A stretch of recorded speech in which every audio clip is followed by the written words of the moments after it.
ಆತ್ಮೀಯ ಸ್ಪರ್ಧಾ ಮಿತ್ರರೇ, ಎಲ್ಲರಿಗೂ ನಮ್ಮ ಯೂಟ್ಯೂಬ್ ಚಾನಲ್ಗೆ ಪ್ರೀತಿಯ ಸ್ವಾಗತ.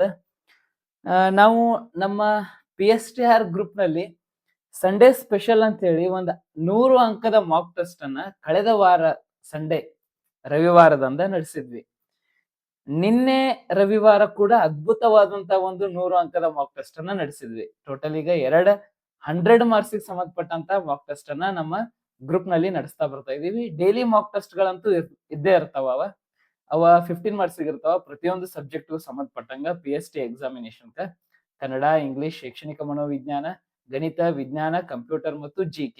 ಓಕೆ, ಇದ ಕೆಲವೊಂದಿಷ್ಟು ಕಾನ್ಸೆಪ್ಟ್ ಗಳನ್ನ ಒಳಗೊಂಡು, ಅಂದ್ರೆ ಭಾರತದ ಇತಿಹಾಸ, ಭಾರತದ ಭೂಗೋಳಶಾಸ್ತ್ರ, ಭಾರತದ ಸಂವಿಧಾನ, ಭಾರತದ ಅರ್ಥಶಾಸ್ತ್ರ, ವಿಜ್ಞಾನ ಮತ್ತು ಗಣಿತವನ್ನ ಒಳಗೊಂಡ ನಾವು ಒಂದು ಮಾಕ್ ಟೆಸ್ಟ್ ಅನ್ನ 100 ಮಾರ್ಕ್ಸ್ ತೆಗೆದಿದ್ವಿ. ಇದ್ರೊಳಗ ಒಂದು 10 ಕ್ವಶನ್ಸ್ ಅನ್ನ ನಾನು ಇತಿಹಾಸಕ್ಕೆ ಸಂಬಂಧಪಟ್ಟಂಗ ಕಳೆದ ಒಂದು ವಿಡಿಯೋದಲ್ಲಿ ಸಾಲ್ವ್ ಮಾಡಿದ್ನಿ. ಅದೇ ರೀತಿ ಇವತ್ತ ಗಣಿತಕ್ಕೆ ಸಂಬಂಧಪಟ್ಟಂಗ ಕೆಲವೊಂದಿಷ್ಟು ಕಾನ್ಸೆಪ್ಟ್ ಅನ್ನ ಇವತ್ತಿನ ಈ ವಿಡಿಯೋದಲ್ಲಿ ಸಾಲ್ವ್ ಮಾಡ್ತಾ ಹೋಗ್ತೀನಿ. ಓಕೆ, ಹಾಗಾದ್ರೆ ವಿಡಿಯೋನ ಸ್ಟಾರ್ಟ್ ಮಾಡೋಣ. ಗಣಿತಕ್ಕೆ ಸಂಬಂಧಪಟ್ಟಂತ ಕ್ವಶನ್ಸ್ಗಳು ಲಾಸ್ಟಕ್ ಅದಾವ. 85ರಿಂದ ಅಲ್ಲಿವರೆಗೂ ನಾ ಇದೇ ಹೇಳಿದಂಗ ಭೂಗೋಳಶಾಸ್ತ್ರ, ಅರ್ಥಶಾಸ್ತ್ರ, ವಿಜ್ಞಾನ, ಇತಿಹಾಸ ಹಾಗೂ ಕೆಲವೊಂದಿಷ್ಟು ಸ್ಟ್ಯಾಟಿಕ್ GK ಸಂಬಂಧಪಟ್ಟಂತ ಮತ್ತು ಸಂವಿಧಾನಕ್ಕೆ ಸಂಬಂಧಪಟ್ಟಂತ ಪ್ರಶ್ನೆಗಳನ್ನ ನಾವು ನೋಡಬಹುದು.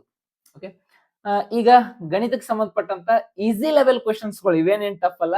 ಯಾರು PST ಎಕ್ಸಾಮ್ ಅನ್ನ ಬಿಗಿನರ್ ಬರೀತಿರ್ತಾರಲ್ಲ, ಯಾರು ಈಗ ಸ್ಟಡಿ ಪ್ರಿಪರೇಷನ್ ಅನ್ನ ಮಾಡ್ತಿರ್ತಾರಲ್ಲ, ಎಲ್ಲಾ ಫ್ಯಾಮಿಲಿ ಇರ್ತದ, ಎಲ್ಲಾ ಜಂಜಾಟದಾಗೂ ಸ್ವಲ್ಪ ಸಮಯವನ್ನ ಕೊಟ್ಟ ನಾನು ಕೂಡ ಆಗಬೇಕು ಅನ್ನುವಂತಹ ಬಹಳಷ್ಟು ದಿನಗಳಿಂದ, ಬಹಳಷ್ಟು ವರ್ಷಗಳಿಂದ ಸ್ಟಡಿಯನ್ನ ಗ್ಯಾಪ್ ಮಾಡಿದಂತಹ ಅಭ್ಯರ್ಥಿಗಳಿಗಾಗಿ ಮಾಡಿರುವಂತಹ ಟೆಸ್ಟ್ ಇದೆ.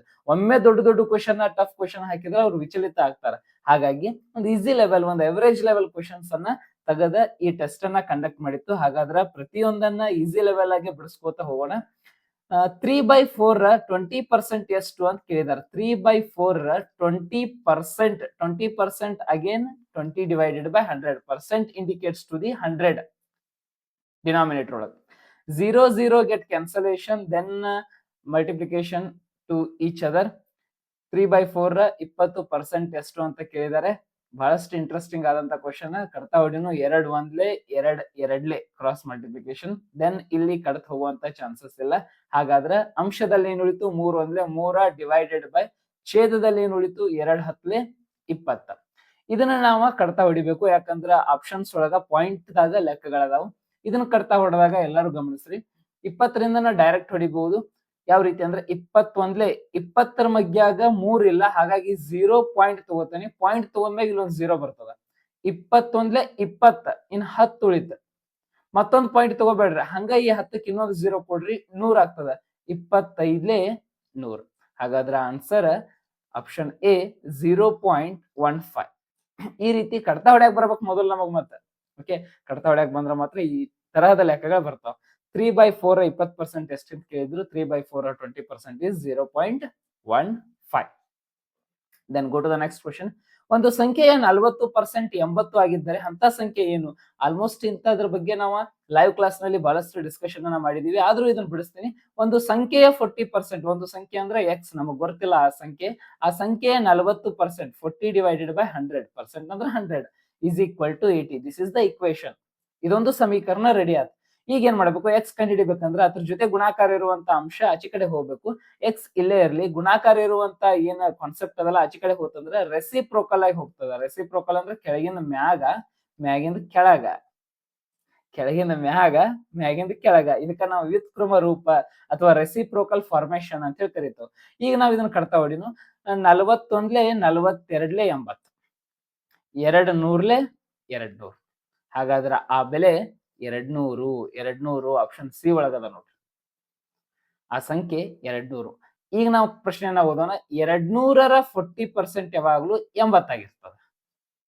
Okay, this is the concept. Yes, go to the next question. 12, 18 ಮತ್ತು 24ರ 12, 18 ಮತ್ತು 24ರ ಲಸ ಎಷ್ಟು ಅಂದರು ನಾವು ಲಸ ತೆಗೆಯುವಂತ ಪದ್ಧತಿ ಪ್ರಕಾರನು ಮಾಡಬಹುದು. ಇಲ್ಲಾಂದ್ರೆ ಈಸಿ ವೇದಾಗ ಕೂಡ ನಾನು ನಿಮಗೆ ಹೇಳ್ಕೊಟ್ಟದನ್ನ ಲಸ ಹೆಂಗ್ ತೆಗಿಬೇಕಂತೇಳಿ ಆ ಪದ್ಧತಿ ಪ್ರಕಾರನು ಮಾಡಬಹುದು. ಫಸ್ಟ್ ಒಂದ್ ಪದ್ಧತಿ ಏನ್ ಹೇಳ್ತದ ಅಂದ್ರೆ 3 ಸಂಖ್ಯೆಗಳನ್ನ ಬರ್ಕೋರಿ, ಲಸವನ್ನ ಮಾಡ್ರಿ. 2ರಿಂದ ಹೋಗ್ಬೇಕಾದ್ರ 2 6 12, 2 9 18, 2 1 2, 2 2 4 ಅಂದ್ರೆ 2 12 24. ಮತ್ತೆ 2ರಿಂದ ಹೋಗೋಣ. 2 3 6, 2 ಮಗೆ 9 ಎಲ್ಲ ಹಂಗ ಬರ್ಕೋರಿ. 2 6 12, 3 9 6 ಅಂದ್ರೆ 3 ಮಗೆ ಆಗೈತಿ. 3 1 3, 3 3 9, 3 2 12. 3 7 ಬಂದೈತಿ ಅಂದ್ರೆ ಇನ್ನು 3 7 ಬರ್ತದೆ. ಈ ಸಂಖ್ಯೆಗಳನ್ನ ಇಲ್ಲಿ ಉಳಿದಂತ ಸಂಖ್ಯೆಗಳನ್ನ ಗುಣಾಕಾರ ಮಾಡಿದ್ರಿ ಅಂದ್ರೆ ಲಸ ನಿಮ್ಗೆ ಸಿಗ್ತದೆ. 2 2 4, 4 3 12, 12 3 36, 36 2 72. ಈ ಸಂಖ್ಯೆಗಳ ಲಸ 72. ಇನ್ನೊಂದು ವಿಧಾನದಾಗ ಹೆಂಗ್ ಈಸಿಯಾಗಿ ಮಾಡಬಹುದು ಅಂದ್ರೆ ಈ 3 ಸಂಖ್ಯೆ ಒಳಗೆ ದೊಡ್ಡ ಸಂಖ್ಯೆ ಯಾವುದು ಗುರ್ತು ಮಾಡ್ಕೋಬೇಕು. ದೊಡ್ಡ ಸಂಖ್ಯೆ 24. ಈ 24ರ ಮಗ್ಗಿ ಅನ್ಕೋತ ಹೋಗ್ಬೇಕು. ಈ ಮಗ್ಗಿ ಒಳಗೆ ಅದಾವಿಲ್ಲ ಚೆಕ್ ಮಾಡ್ಬೇಕು. ಎಲ್ಲಾ ಮಗ್ಗಿ ಬರ್ಬೇಕು. ಮತ್ತೆ ಮಗ್ಗಿ ಬರ್ಲಿಲ್ಲ ಅಂದ್ರೆ ನೀವು ಹಿಂಗ ಮಾಡ್ಬೇಕು. ನಾವು ಓಲ್ಡ್ ಮೆಥಡ್ ಏನ್ ಹೇಳಿಲ್ಲ, ಈ ಮೆಥಡ್ ಮಾಡ್ಬೇಕು. ಇಲ್ಲ ಸರ್ ನನ್ನ ಮಗ್ಗಿ ಬಾರಿ ಬರ್ತಾವ್ರಿ ಅಂದ್ರೆ ನೀವು ಇದನ್ನ ಮಾಡ್ಬೋದು. 24 1 24, 24 2 ಇಲ್ಲೇ ಆಫ್ ಆತ. 24 2 48, 48 12ರ ಮಗ್ಗಿಯಾಗ ಏನೋ ಐತಿ, ಬಟ್ 18ರ ಮಗ್ಗಿಯಾಗಿಲ್ಲ. 24 3 72, 72 ಅನ್ನೋದು 18ರ ಮಗ್ಗಿಯಾಗೂ ಐತಿ, 12ರ ಮಗ್ಗಿಯಾಗೂ ಐತಿ. ಹಾಗಾದ್ರೆ 3 ಅಂಕಿ ಮಗ್ಗಿಯಾಗ ಐತಿ ಅಂದ್ರ ಅದ ಅದ್ರ ಲಸ ಆಗಿರ್ತದೆ. ಸರ್ ಲಸ ಅಂದ್ರೆ ಏನು? ಲಸ ಅಂದ್ರ ಲಘುತ್ತಮ ಸಾಮಾನ್ಯ ಅಪವರ್ತ್ಯ. ಲಘುತ್ತಮ ಸಾಮಾನ್ಯ ಅಪವರ್ತ್ಯ. ಇಂಗ್ಲಿಷ್ ಒಳಗೆ ನಾವ್ ಇದಕ್ಕ LCM ಅಂತ ಹೇಳಿ ಕರಿತೇವೆ, ಲೀಸ್ಟ್ ಕಾಮನ್ ಮಲ್ಟಿಪಲ್. ಓಕೆ, ಯಾವುದೇ ಸಂಖ್ಯೆಗಳ ಅತ್ಯಂತ ಚಿಕ್ಕ ಸಾಮಾನ್ಯ ಅಪವರ್ತ್ಯವಾಗಿರೋದನ್ನ ನಾವು ಲಸ ಅಂತ ಹೇಳಿ ಕರಿತೇವೆ. ಅಂದ್ರೆ ಆ ಸಂಖ್ಯೆ ಕೊಟ್ಟಂತ ದತ್ತ ಸಂಖ್ಯೆಗಳಿಂದ ಪೂರ್ಣವಾಗಿ ಭಾಗ ಹೋಗ್ತಿರ್ಬೇಕು. ಇದತ್ರ ಮೀನಿಂಗ್. ಓಕೆ, ಫಾರ್ ಎಕ್ಸಾಂಪಲ್ ನೀವು ಹಿಂಗೂ ಚೆಕ್ ಮಾಡ್ಬೋದು. ಈಗ 36 ತೋರಿ 3 ಸಂಖ್ಯೆಯಿಂದ ಭಾಗ ಹೋಗ್ತೈತೆ ನೋಡ್ರಿ, ಹೋಗಕ್ ಸಾಧ್ಯ ಇಲ್ಲ. 18ರಿಂದ ಏನೋ ಹೋಗ್ತೈತಿ, 12ರಿಂದ ಹೋಗ್ತೈತಿ, 24ರಿಂದ ಹೋಗುದಿಲ್ಲ, ಪೂರ್ಣವಾಗಿ ಭಾಗ ಹೋಗುದಿಲ್ಲ. 24ಕ್ಕ 36ಕ್ಕ ರಿಲೇಷನ್ ಇಲ್ಲ. ಈಗ 48 ನೋಡ್ರಿ 3 ಸಂಖ್ಯೆಯಿಂದ ಭಾಗ ಹೋಗ್ತೈತೆ ನೋಡ್ರಿ, ಹೋಗಕ್ ಸಾಧ್ಯನೇ ಇಲ್ಲ. 72 ನೋಡ್ರಿ ಹೋಗ್ತೈತೆ. ಈ ರೀತಿನೂ ನೀವು ಅನ್ಕೋಬಹುದು.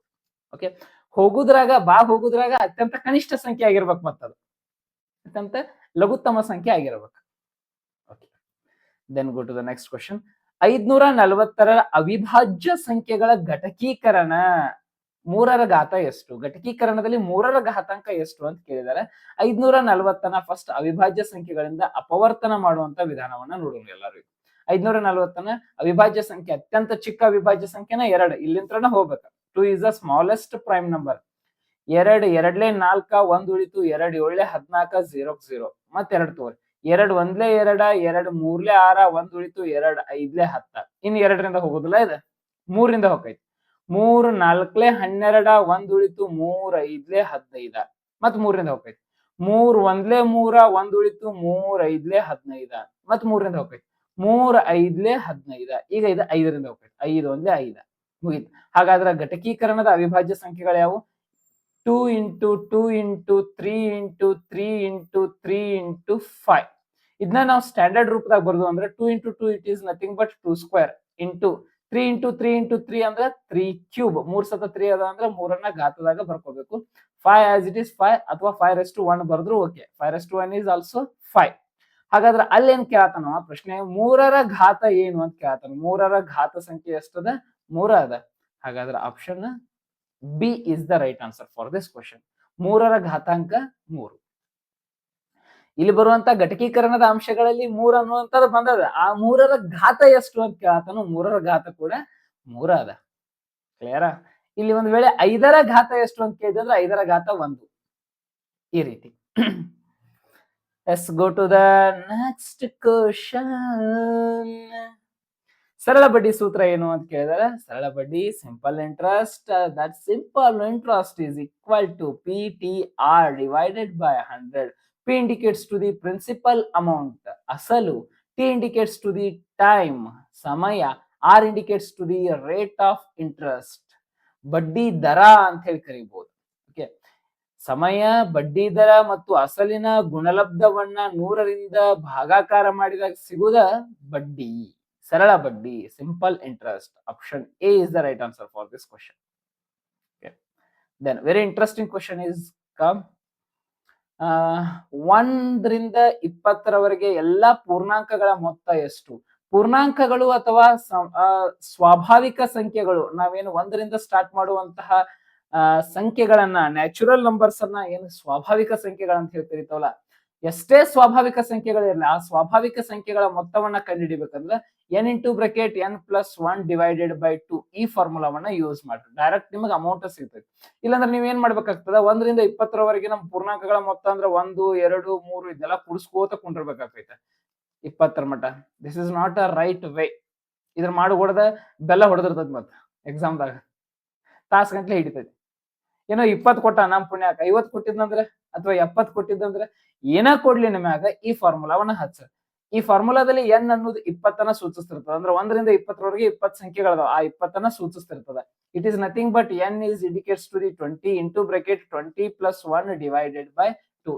It comes 20 as it is 20 into 20 plus 1 means what? 21 divided by 2. 2 ones are 2 tens are 20. 10 21 ಹತ್ಲೆ 210. 21 ಹತ್ಲೆ 210. then option B 210 ಅನ್ನೋದು ಇದಕ್ಕೆ ಸರಿಯಾದ ಉತ್ತರ. ನನಗೆ ಕಮೆಂಟ್ ಸೆಕ್ಷನ್ ಒಳಗೆ ನೀವು ತಿಳಿಸ್ರಿ, 1ರಿಂದ 60ರವರೆಗಿನ ಪೂರ್ಣಾಂಕಗಳ ಮೊತ್ತ ಎಷ್ಟು? 1ರಿಂದ 60 ಕೊಡತನ. ಈಗ ಇದನ್ನೆಲ್ಲರೂ ನನಗೆ ಕಮೆಂಟ್ ಮಾಡುವುದರ ಮೂಲಕ ಉತ್ತರವನ್ನ ತಿಳಿಸ್ರಿ. Let's go to the next question.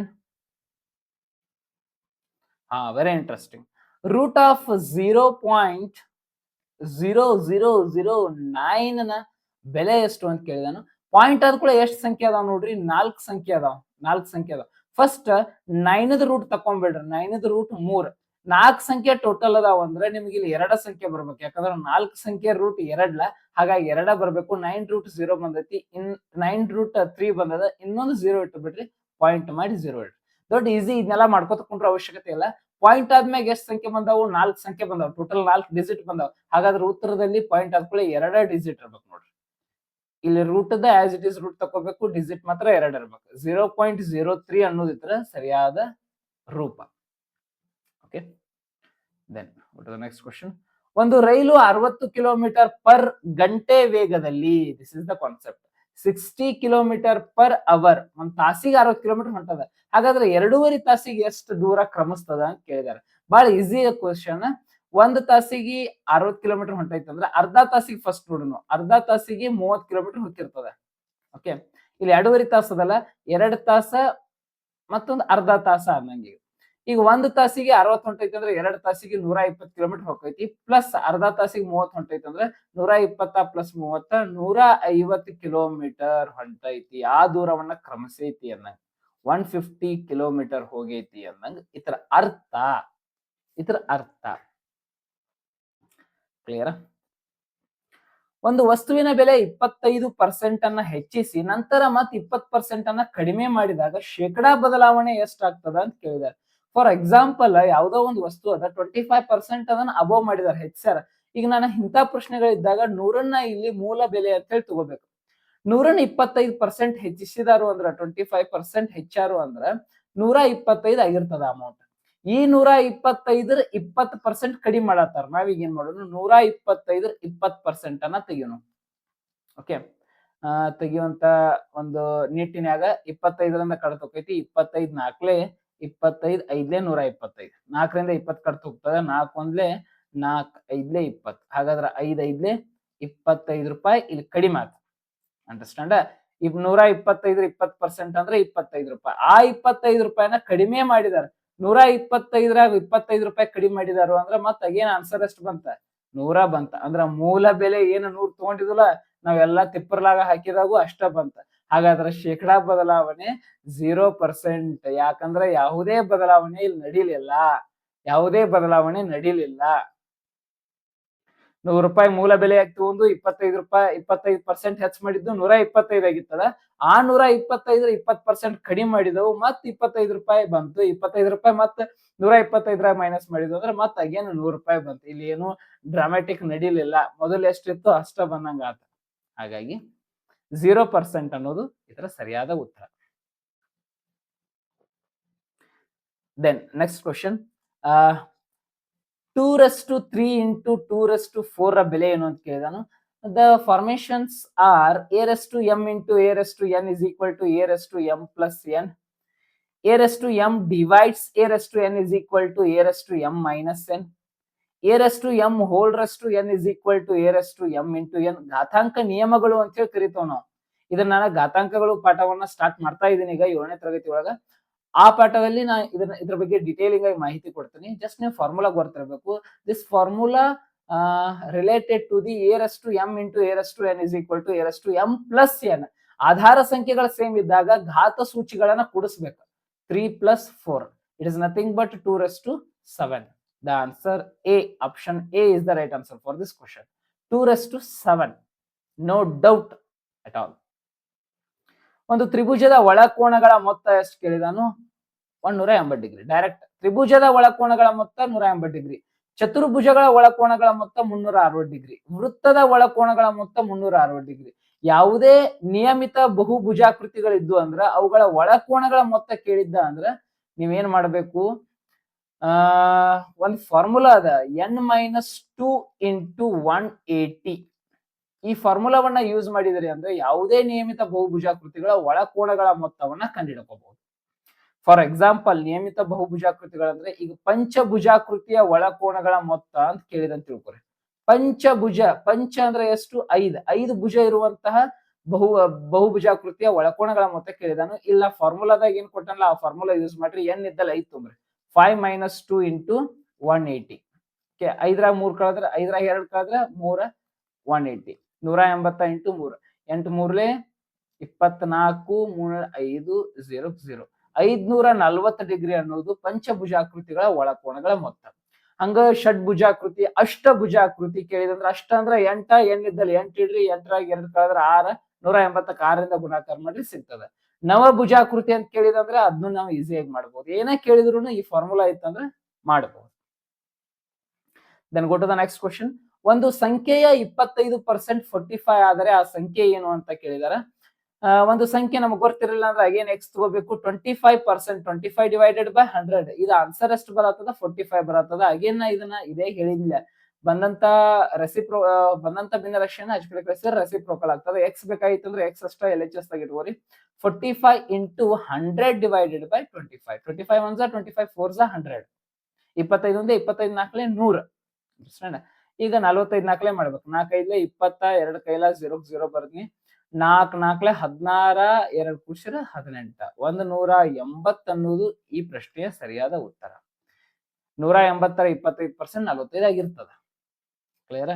ಎಲ್ಲವನ್ನ ಕೂಡ ನೋಟ್ ಮಾಡ್ಕೊಳ್ರಿ. ಎಲ್ಲಿ ನೀವು ಡಿಫಿಕಲ್ಟಿ ಲೆವೆಲ್ಸ್ ಅದಾವು ಅಲ್ಲಿ. ಓಕೆ, ಒಂದು ಮೆಂಟಲ್ ಅಬಿಲಿಟಿ ಕ್ವಶನ್. ಕಾಲ ಕೆಲಸಕ್ಕೆ ಸಂಬಂಧಪಟ್ಟಂಗ 15 ಜನರು ಒಂದು ಕೆಲಸವನ್ನ 12 ದಿನಗಳಲ್ಲಿ ಮುಗಿಸ್ತಾರು. 20 ಜನರು ಅದೇ ಕೆಲಸವನ್ನ ಎಷ್ಟು ದಿನಗಳಲ್ಲಿ ಮುಗಿಸ್ತಾರು? ಇಲ್ಲ ಕಮೆಂಟ್ ದಾಗ ನೀವು ಸರ್ ಅವ್ರ 15 ಜನ ಮಾಡ್ಯಾರಲ್ಲ ಮತ್ತ ಅದ ಕೆಲಸ ಇವ್ರ್ಯಾಕ್ ಮಾಡ್ಬೇಕ್ರಿ ಅಂತ ಹೇಳಿ ಕೇಳಬೇಡ್ರಿ. ಇಂಥ ಪ್ರಶ್ನೆಗಳು ಸರ್ವೇ ಸಾಮಾನ್ಯವಾಗಿ ಎಲ್ಲಾ ಎಕ್ಸಾಮಿನೇಷನ್ ಬರ್ತಾವ. PC, PSI, PDO, FDA, SDA, group C, KPSC, KEA related ಎಲ್ಲಾ ಪ್ರಶ್ನೆ ಪತ್ರಿಕೆಗಳನ್ನ ನೋಡಿದ್ರೆ ಅದು ಇಂಥ ಕ್ವಶನ್ ಇದ್ದೇ ಇರ್ತಾವ. ಗಣಿತದ ಪ್ರಶ್ನೆಗಳು ಎಲ್ಲಾ ಕಡೆ ಅದಾವ ಈಗ. ಹಾಗಾಗಿ ಈ ಪ್ರಶ್ನೆಯನ್ನ ಹೆಂಗ್ ಬಿಡಿಸಬಹುದು ಅಂದ್ರ 15 ಬಹಳ ಸಿಂಪಲ್ ಟ್ರಿಕ್. ಜನ ದಿನ ಕಾಲ ಜನ ಕೆಲಸ ದಿನ ಹಿಂಗ್ ತಗೋರ. 15 ಜನ ಒಂದ್ ಕೆಲಸವನ್ನ ದಿನ ಎಷ್ಟು ತಗೊಳತಾರು? 12 ದಿನ ತಗೊಳತಾರ. 15 ಜನ ಒಂದ್ ಕೆಲಸ ಮಾಡಕ್ 12 ದಿನ ತಗೊಳತಾರ. ಹಾಗಾದ್ರೆ 20 ಜನ ಅದ ಕೆಲಸ ಮಾಡಕ್ ಎಷ್ಟು ದಿನ ತಗೋತಾರು? ಎಷ್ಟು ದಿನ ಅನ್ನೋದನ್ನ ಎಕ್ಸ್ ಅಂತ ಹೇಳಿ ನಾವು ಮಾಡಿದಾನೆ ಇಲ್ಲಿ. Then do the cross multiplication. Cross multiplication ಹೆಂಗ್ ಹಾಕಿರ್ತೈತೆ ಅಂದ್ರೆ ಇಲ್ಲಿಂದ ಸ್ಟಾರ್ಟ್ ಆತಂದ್ರೆ ಇವಕ್ಕ ಕ್ರಾಸ್, ಅಗೇನ್ ಇದಕ್ಕ ಕ್ರಾಸ್. ಈಗ 15 ಹೊಂಟು ಅಂದ್ರೆ 15 ಹಿಂಗ್ ಹೋಗ್ತೈತಿ, ಈ ಕಡೆ ಹೋಗ್ತದ. ಅಂದ್ರೆ cross multiplication goes to 15 into 12. ಅದ್ರ ಜೋಡ್ ಇದ್ದದ್ದು ಮಲ್ಟಿಪ್ಲಿಕೇಶನ್ ಹಾಕಿದ್ರು. 20 ಜೋಡ ಮಲ್ಟಿಪ್ಲಿಕೇಶನ್ ಆಗೋದು ಯಾವುದು ಅಂದ್ರೆ ಎಕ್ಸ್. ಹಾಗಾಗಿ ನಾನು ಎಕ್ಸ್ ಅನ್ನ ಈಚೆ ಕಡೆ LHS ತೆಗೆದುಕೊಂಡಿರ್ತಾನೆ, ಕೆಳಗೆ 20 ಬರ್ಕೋತಾನೆ. This is the concept. Then ಈಗ ಲೆಕ್ಕಾಚಾರ ಮಾಡೋದು. 5 ಮಿಗ್ಯಾಗ ಅದಾವ ನೋಡ್ರಿ. 5 3 5 4 20. 4 1 4 3 12. ಹಾಗಾದ್ರೆ 3 3 9. ಹಾಗಾದ್ರೆ ಆನ್ಸರ್ ಈಸ್ 9 ದಿನ. 20 ಜನ ಅದ ಕೆಲಸ ಮಾಡಕ 9 ದಿನ ತಗೋತಾರ. ಇದ್ರ ಕಾನ್ಸೆಪ್ಟ್. 15 ಜನ ಒಂದು ಕೆಲಸ ಮಾಡಾಕ 12 ದಿನ ತಗೊಂಡಿದ್ರು, 20 ಜನ ಅದೇ ಕೆಲಸ ಮಾಡಾಕ 9 ದಿನ ತಗೊಳತ್ತಾರ. ಕ್ಲಿಯರ್? ಇಟ್ಕೊಂತ ಪದ್ಧತಿ ಕೂಡ ಹೇಳಿದ್ನಿ, ಯಾವ ರೀತಿ ಕ್ರಾಸ್ ಮಲ್ಟಿಪ್ಲಿಕೇಶನ್ ಮಾಡ್ಬೇಕಂತ ಕೂಡ ಹೇಳಿದೀನಿ. Just do that. ಮತ್ತ ಆ ರೀತಿಯಾದಂತ ಬೇರೆ ಬೇರೆ ಪ್ರಶ್ನೆಗಳನ್ನ ನೀವ ಹಾಕೊಂಡ್ ಮಾಡ್ರಿ, ಬಹಳ ಇಂಟ್ರೆಸ್ಟಿಂಗ್ ಆಗಿರ್ತಾವ. 5:7 ಒಳಗ ಸೇಮ್ ರೇಷಿಯೋ ಒಳಗ x:21 ಕೊಟ್ಟಾನ. Just do the simple relativity or relation between the numbers. 7:21 ಆಗತ್ತೈತೆ ಅಂದ್ರೆ 3 ಗುಣಾಕಾರ ಆಗತ್ತದ, 7×3 = 21. ಹಾಗಾದ್ರೆ ಇಲ್ಲೂ ಕೂಡ ಸೇಮ್ ರಿಲೇಟಿವಿಟಿಯನ್ನ ಅಪ್ಲೈ ಮಾಡ್ರಿ. 5×3 = 15. The value of x is 15. Simplest question. Then last question. ಒಂದು ವೃತ್ತದ ಪರಿಧಿಯ ಸೂತ್ರ ಏನು ಅಂತ ಕೇಳಿದಾರೆ. What is the circumference of the circle ಅಂತ ಕೇಳಿದಾರು. The circumference of the circle is 2πr. ಕೆಲವೊಂದಿಷ್ಟು ಪ್ರಶ್ನೆ ಪತ್ರಿಕೆ ಒಳಗ ಅರ್ಧ ಪರಿಧಿಯ ಸೂತ್ರ ಏನು ಅಂತ ಕೇಳ್ತಾರೆ. ಟೋಟಲ್ ಪರಿಧಿ ಸೂತ್ರ 2πr. ಅರ್ಧ ಪರಿಧಿ ಅಂದ್ರೆ ಡಿವೈಡೆಡ್ ಬೈ 2 ಮಾಡ್ಬೇಕಾ, 2 ಗೆಟ್ ಕ್ಯಾನ್ಸಲೇಷನ್. ಅರ್ಧ ಪರಿಧಿಯ ಸೂತ್ರ πr. ವೃತ್ತದ ವಿಸ್ತೀರ್ಣದ ಸೂತ್ರ ಕೇಳ್ತಾರು, πr². ಅಂಡರ್ಸ್ಟ್ಯಾಂಡ್? ಚೌಕದ ವಿಸ್ತೀರ್ಣ ಕೇಳ್ತಾರು, a². ಆಯತದ ವಿಸ್ತೀರ್ಣ ಕೇಳ್ತಾರು, ಉದ್ದ ಇಂಟು ಅಗಲ, l×b. ತ್ರಿಭುಜದ ವಿಸ್ತೀರ್ಣ ನಾರ್ಮಲ್ ವಿಸ್ತೀರ್ಣ ಕೇಳ್ತಾರು, 1/2 ಇಂಟು ಪಾದ ಇಂಟು ಎತ್ತರ. ಸಮಾಂತರ ಚತುರ್ಭುಜದ ವಿಸ್ತೀರ್ಣದ ಸೂತ್ರ ಏನಾದ್ರು ಕೇಳಿದ್ರಂದ್ರ ಪಾದ ಇಂಟು ಎತ್ತರ.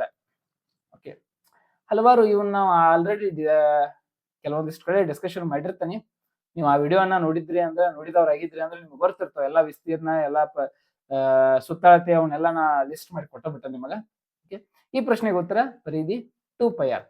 ನಾ ನಿಮ್ಗೆ ಹೇಳ್ತಾರೆ, ಒಂದು ವೃತ್ತದ ತ್ರಿಜ್ಯ 7 ಸೆಂಟಿಮೀಟರ್ ಇದ್ರೆ ಪರಿಧಿ ಎಷ್ಟು ಅಂತ ಕೇಳ್ತಾರೆ. ಇದ ಫಾರ್ಮುಲಾ ಒಳಗೆ ಅಪ್ಲೈ ಮಾಡುದು. 2πr, ಪೈ ಅಂದ್ರೆ 22/7, 2 × 22/7 ಇಂಟು r. ತ್ರಿಜ್ಯ ಎಷ್ಟು ಕೊಟ್ಟನು? 7 ಕೊಟ್ಟನು. This 7 get cancellation. 22 44 ಸೆಂಟಿಮೀಟರ್ ಅನ್ನೋದು ಆ ವೃತ್ತದ ಪರಿಧಿ ಆಗಿರ್ತದೆ. ಈ ರೀತಿ ಪ್ರಶ್ನೆಗಳನ್ನ ಕೊಡ್ತಾ ಕೂಡ ನಿಮ್ಮನ್ನ ಕೇಳಬಹುದು. ಗಣಿತದ ಪರಿಕಲ್ಪನೆಗೆ ಒಡ್ಡುವಂತ ಪ್ರಯತ್ನ ಆಗ್ತಿರ್ತದ. Okay, this is the which one ನಾವು ನಡೆಸಿದಂತಹ ಪ್ರಶ್ನೆ ಪತ್ರಿಕೆ ಏನ ಮಾಕ್ ಟೆಸ್ಟ್ 100 ಮಾರ್ಕ್ಸ್ ಇದ್ಲ, ಅದ್ರೊಳಗಿರುವಂತಹ ಗಣಿತದ ಸಿಂಪ್ಲೆಸ್ಟ್ ಕ್ವಶನ್ಸ್ ಗಳು. ನಾ 2ನೇ ಮಾಕ್ ಟೆಸ್ಟ್ ಅನ್ನ ನಡೆಸಿದನಿ 100 ಮಾರ್ಕ್ಸ್ಗೆ. ಅದ್ರೊಳಗೆ ಗಣಿತದ ಪ್ರಶ್ನೆಗಳನ್ನ ಹಾಕಿಲ್ಲ ನಾನು. ವಿಜ್ಞಾನ, ಇತಿಹಾಸ, ಭೂಗೋಳಶಾಸ್ತ್ರ, ಸಂವಿಧಾನ, ಕಂಪ್ಯೂಟರ್ ಆಧಾರಿತ ಪ್ರಶ್ನೆಗಳದಾವು, ಅವುಗಳನ್ನ ತೆಗೆದುಕೊಂಡು ಮಾತ್ರ ಡಿಸ್ಕಷನ್ ಬರ್ತೇನೆ. ಐ ಹೋಪ್ ನಿಮಗೆ ಅಂಡರ್ಸ್ಟ್ಯಾಂಡ್ ಆಗಿದೆ ಅಂತ ಹೇಳಿ. ಮತ್ತ ಒಂದು ಸ್ಪೆಷಲ್ ಮ್ಯಾಥಮೆಟಿಕ್ಸ್ ಟೆಸ್ಟ್ ನಡೆಸೈತಿ 50 ಮಾರ್ಕ್ಸ್ಗೆ. ನಮ್ ಗ್ರೂಪ್ನ್ಯಾಗ ಭಾರಿ ಇಂಟ್ರೆಸ್ಟಿಂಗ್ ಐತಿದ. 50 ಮಾರ್ಕ್ಸ್ ನಡೆಸೈತಿ. ಆ ಸ್ಪೆಷಲ್ ಮ್ಯಾಥಮೆಟಿಕ್ಸ್ ಟೆಸ್ಟ್ ಅನ್ನು ಕೂಡ ತಗೊಂಡ್ಬರ್ತೀನಿ. ಅಲ್ಲಿ ಬಾರಿ ಕ್ವಶನ್ಸ್ ಅದಾವ. ಇವೊಂದ್ ಸ್ವಲ್ಪ ಸಿಂಪಲ್ ಅದು, ಅವು ಎವರೇಜ್ ಟಫ್ ಲೆವೆಲ್ ಕ್ವಶನ್ಸ್ ಗಳನ್ನ ಅಲ್ಲಿ ತಗೊಂಡ್ಬಂದನಿ. ಆ ಪ್ರಶ್ನೆ ಪತ್ರಿಕೆ ಕೂಡ ನಿಮ್ ಜೊತೆ ಮುಂದಿನ ವಿಡಿಯೋದಾಗ ಸಿಗ್ತಾನೆ. ಅಲ್ಲಿವರೆಗೂ ಟೇಕ್ ಕೇರ್, ಬಾಯ್. ಆರಾಮಿರ್ರಿ, ಏನಾದ್ರು ಆರಾಮಿರ್ರಿ, ತಿಂದುಂಡ ಒಂದ್ 4 ಅಕ್ಷರ ಕಡಿಮೆ ಕಲಿತರು ಕೂಡ ಜೀವನದಾಗ ಹ್ಯಾಪಿ ಆಗಿರ್ಬೇಕು ಅಂತ ಹೇಳ್ತಾ ಈ ಕ್ಲಾಸನ್ನ ಇಲ್ಲಿಗೆ ಮುಗಿಸ್ತಾ ಇದ್ದೀನಿ. ಎಲ್ಲರಿಗೂ ಕೂಡ ಧನ್ಯವಾದಗಳು. ಯಾರು ನಮ್ಮ ವಿಡಿಯೋಗಳನ್ನ ನೋಡಿಲ್ಲ ಅವರೆಲ್ಲರೂ ನೋಡ್ರಿ. ಈ ವಿಡಿಯೋ ಏನಾದ್ರು ಇಷ್ಟ ಆಗಿತ್ತು ಅಂದ್ರೆ ಲೈಕ್ ಮಾಡ್ರಿ, ಸಬ್ಸ್ಕ್ರೈಬ್ ಮಾಡ್ರಿ. ಯಾವುದೇ ವಿಡಿಯೋ ಬಿಟ್ರು ಕೂಡ ನಿಮಗೆ ನೋಟಿಫಿಕೇಶನ್ ಬರ್ತದ. ಸಬ್ಸ್ಕ್ರೈಬ್ ಮಾಡಿ. ನೀವೇನಾದ್ರೂ ಬೆಲ್ ಬಟನ್ ಐಕಾನ್ ಅನ್ನ ಆಲ್ ಅಂತ ಇಟ್ರಿ ಅಂದ್ರೆ ನಾ ಯಾವುದೇ ವಿಡಿಯೋ ಬಿಟ್ರು, ಯಾವುದೇ ಶಾರ್ಟ್ಸ್ ಬಿಟ್ರು, ಏನೇ ಬಿಟ್ರು ನಿಮಗೆ ನೋಟಿಫಿಕೇಶನ್ ಬರ್ತದ. Thank you.